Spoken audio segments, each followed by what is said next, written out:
We began this journey in the depths of winter nearly 2 years ago on the steps of the old state capitol in Springfield, Illinois.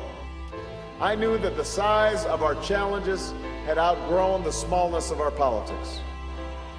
I believed that Democrats and Republicans and Americans of every political stripe were hungry for new ideas and new leadership and a new kind of politics. 21 months later, we've come so far. We've come so close because of you. That's why we cannot afford to slow down or sit back. We cannot let up for 1 day or 1 minute or 1 second in this last week. Not now, not when there's so much at stake. I ask of you what's been asked of Americans throughout our history. I ask you to believe, not just in my ability to bring about change, but in yours. I know this change is possible because I've seen it. I've seen it over the last 21 months. I've had the privilege to witness what is best in America. I've seen it in the lines of voters that stretched around schools and churches, in the young people who cast their ballots for the very first time, and those not so young folks who got involved again after a very long time. I've seen it in the faces of the men and women I've met at countless rallies and town halls across the country.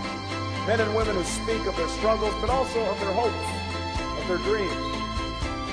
Hope, what led those who couldn't vote to march and organize and stand for freedom, that led them to cry out, it may look dark tonight, but if I hold on to hope, tomorrow will be brighter. That's what this election's about. That's the choice we face right now. Don't believe for a second this election's over. Don't think for a minute that power concedes. We have a lot of work to do. We have to work like our future depends on it in this last week, because it does depend on it this week. We can choose hope over fear and unity over division, the promise of change over the power of the status quo. We can come together as one nation and one people and once more choose our better history. That's what at stake. That's what we're fighting for. And if in this last week you'll knock on some doors for me and make some calls for me and talk to your neighbors and convince your friends, if you'll stand with me and fight with me and give me your vote, then I promise you we will win this general election, and together we'll change this country and we will change the world. God bless you. God bless the United States of America. Let's get to work.